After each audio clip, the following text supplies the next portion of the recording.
Hi everyone, it's QuickyBaby and welcome back to World of Tanks, and today we've got the pleasure of watching AgentSKILL from the European server playing in their FV215b183, and of course when the FV215b183 is featured on YouTube, you know you're in for something good.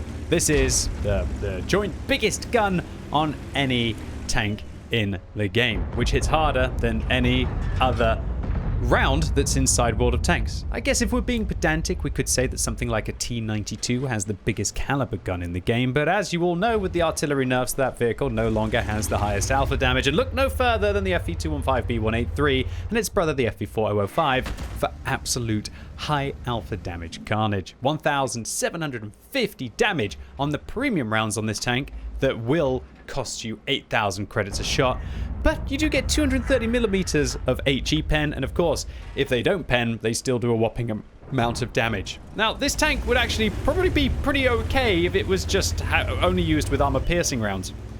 The HE are what make this thing truly outrageous, though, but the AP rounds still on this tank with its 1,150 damage with 310mm of penetration, but more importantly, because it's got 183mm on this tank, that means it will overmatch all 60mm plates, of which there are a lot of them inside World of Tanks, meaning that this tank is just one of the last things that you actually want to sit in front of in World of Tanks. But not like the Foch, right? The Foch is kind of the one that you really don't want to sit in front of for a long period of time.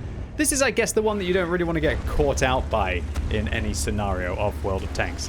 Now, the eagle-eyed of you might be noticing something a little bit weird along the bottom of your screen near the minimap, and that is that AgentSKILL has actually not taken one piece of equipment. They are using vents and a gun lane drive. That's it. They're not using a gun rammer, they're not using a turbo. An experimental turbo would be nice to be able to improve the vehicle's horrible gun bloom when you turn the tank, or improve the vehicle's traverse speed, and they're not even wanting to use something like a rotation device either.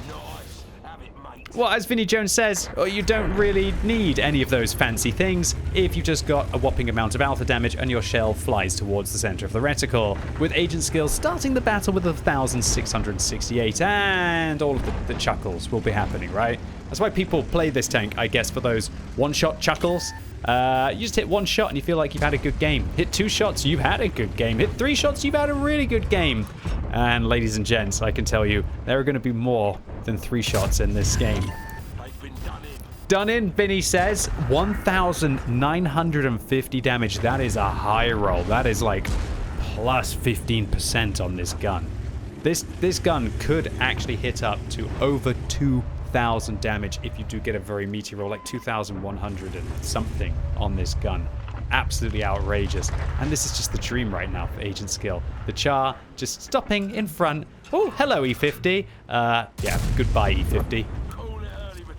In the first 3 minutes of this game, AgentSKILL is already up to 4,987 damage, and it looks like they're trying to do one of the hardest missions in the game for the Object 260.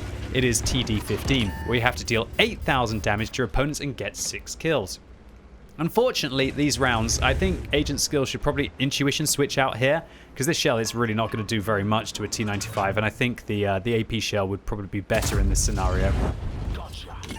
Oh, well, I guess not. I guess you could just keep rolling 6s, not only with where your shell goes, but also with the penetration, but also with the amount of roll damage that you deal as well. AgentSKILL is showing just how much skill there is in World of Tanks. You know, this is a game of skill, right? An absolute game of skill, right? You think about it.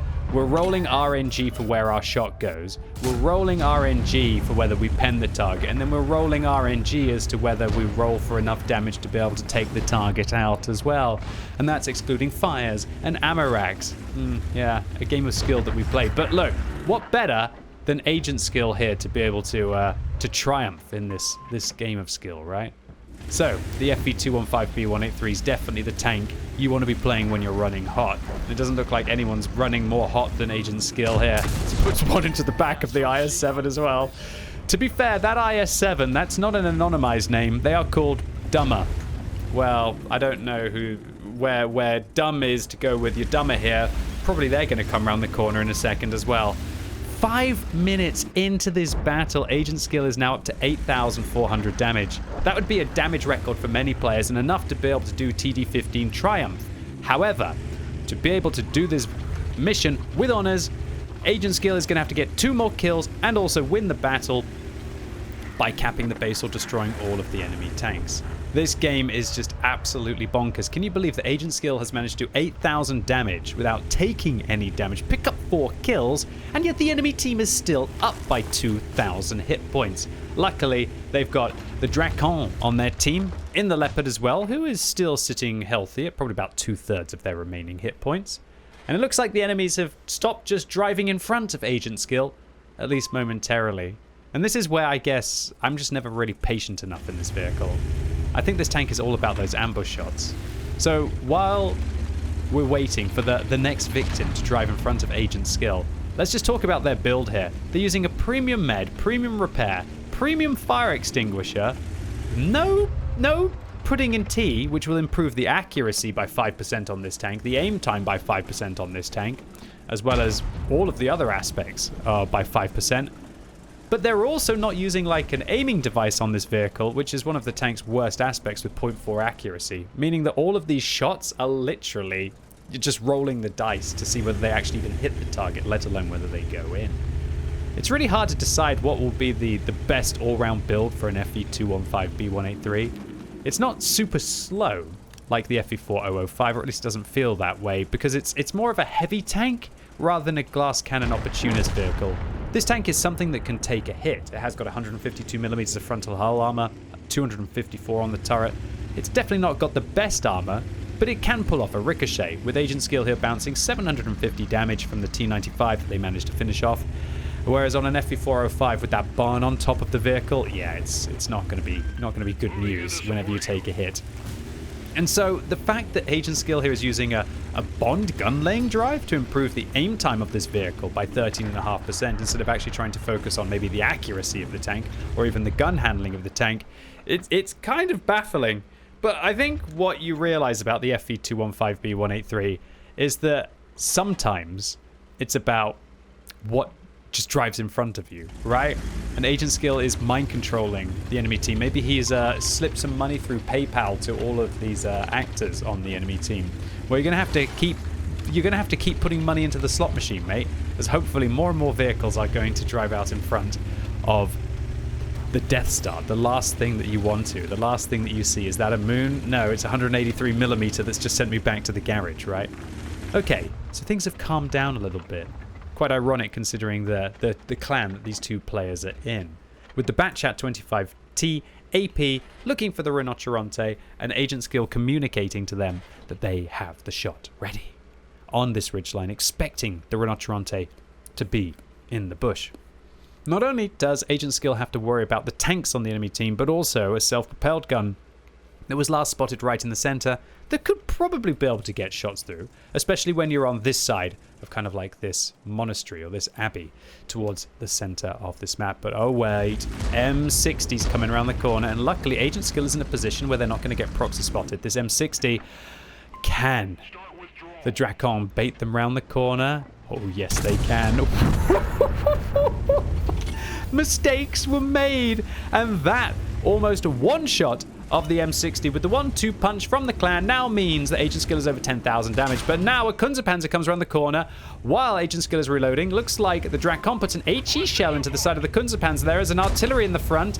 Their Leopard's going to shoot the 261, failed to penetrate the 261. The Kunzepanzer with the artillery is going to finish them off, and now the artillery is going to ram themselves for 143 damage, which is kind of irrelevant, but also managed to ram the AgentSKILL for 141, and then they managed to finish off the Kunzepanzer for 1,000 damage. What an absolute clown of a round this game is becoming. And with that kill, now AgentSKILL is one away from completing TD15 with honors.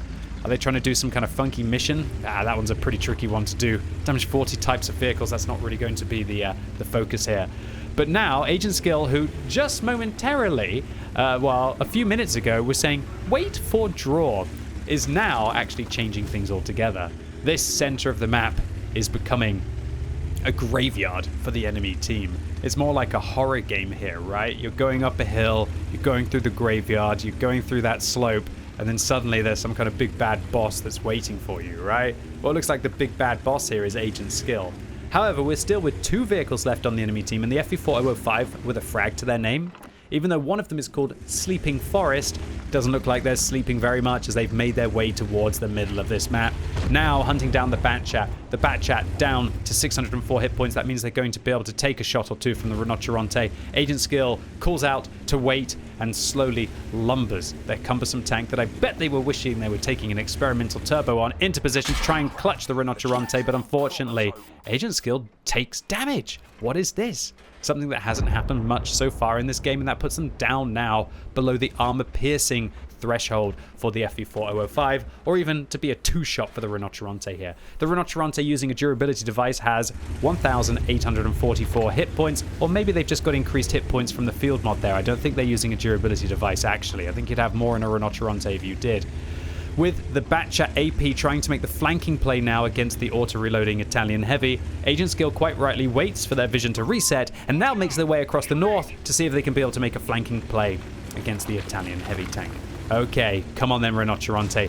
Just hang there. But even if AgentSKILL manages to penetrate them here, they're still probably only kind of like a 4 out of 10, maybe a 3 out of 10 chance to roll that high to be able to finish them off. They quite rightly go down the slope here to avoid the line of fire from the FV4005 and to be able to increase this sneaky flanking play. And it's interesting that the Rinoceronte doesn't want to cross the gap in the center because they're worried that AgentSKILL is going to dump a big old shell into them. So the only thing that's keeping this Batchat alive right now is that they're kiting the Rinoceronte, and they know perfectly well that the Rinoceronte doesn't want to drive down this alleyway. But AgentSKILL has actually managed to get into a position unspotted. The Rinoceronte, decidingly not wanting to push around the corner, actually finds AgentSKILL behind them, and the clever girl moment comes out as they manage to shut down that Rinoceronte with a nice high roll. And now, ladies and gentlemen, boys and girls, with 13,000 damage to their name, AgentSKILL with 6 frags, this is to become triumphant in this round. It's a 1v1. It's the FV215b 183 versus the FV4005, and I know which one I'd rather be playing right now, and that will be the one that has armor to force the FV to have to actually aim at AgentSKILL. They've clutch shot there, just deciding that this was their moment. They've been rolling 6s all game, so why wouldn't they continue? Over 14,000 damage dealt, picking up the 7th kill, completing TD15, one of the hardest things to do in World of Tanks, with honors, getting nearly half of the enemy team destroyed with those 7 frags. I mean, come on. Firstly, AgentSKILL, I bet you feel bad in a way that you didn't go and buy a lottery ticket. Because how you were rolling with your shots in this game, with so many high rolls, with so many shells that just went straight towards the reticle, and then managed to pen shots that I didn't think, for example, against the T95, stood a chance of being able to go in. But you know what? I think some people would probably say that they don't really need a lotto win if they can go and get a 14,000 damage game in World of Tanks. This is one of the most ridiculous rounds that I've ever seen. I loved it that there were no AFK tanks, no bots on the enemy team. These were all players who were just caught out with awkward ambushes as this quiet platoon takes down 10 kills between them and absolutely crushes this round of World of Tanks. Just to put this into perspective, let's take a look to see what 14,000 damage actually looks like compared to all of the hit points the enemy team has as my game crashes. So take a moment to appreciate that the enemy's starting hit points was only double the 14k. Literally, AgentSKILL destroyed half of the enemy team with regards to their total hit points that they loaded into the battle.